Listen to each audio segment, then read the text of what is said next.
Welcome. It's been a month since the beginning of the school year here in the UK, and from today, any children who have not returned from the summer holidays will have their names removed from the class register. They will disappear. Many of those children will have been girls who have been forced into marriage. Last year, the Forced Marriage Unit dealt with nearly 1,500 cases, ranging across 60 different countries. Two-thirds of them involved South Asia. Well, today, a leading charity is calling on the British government to collect figures on how many young people go missing, and that's in order to help rescue them. Our social affairs correspondent Rita Chakrabarti has this report. The faces of survivors of a startling betrayal by their parents. These women were forced into marriages they didn't want. Most were just girls at the time. It meant an abrupt end to their education and the end of freedom and normality. This summer, this teenager's education ended when her parents told her to marry.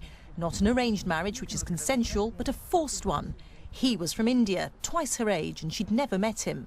Her words are spoken by an actor as she's now in hiding.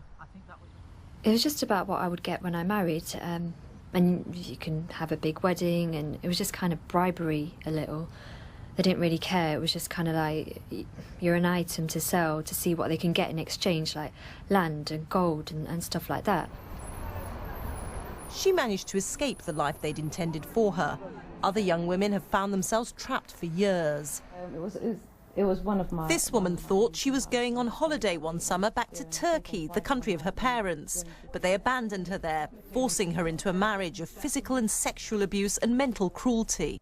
I remember his mum, my ex-mother-in-law, saying to me that, you know, the only reason why I was in their house, the only reason why I married her son was to be a wife to him at night, you know, at night time, and a slave and a servant for them during the day.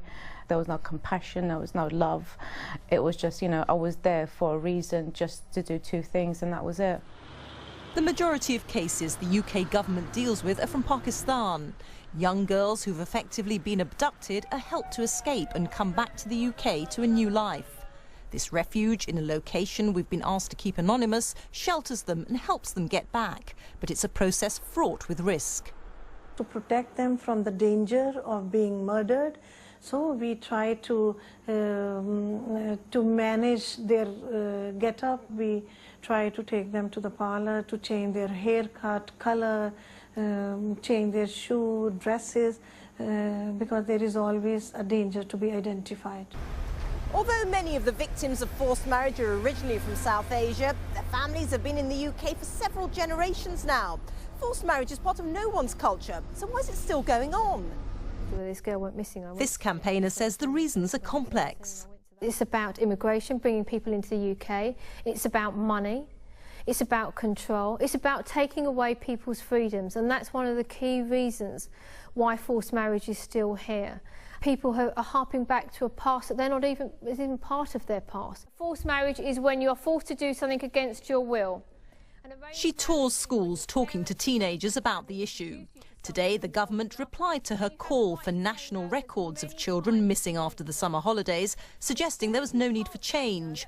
Figures for absence, it said, are recorded termly, and any action is up to social services and the police.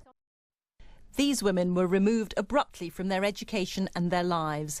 Next year, forced marriage becomes a crime, but campaigners will continue to push government to help stop more girls suddenly disappearing. Rita Chakrabarti, BBC News.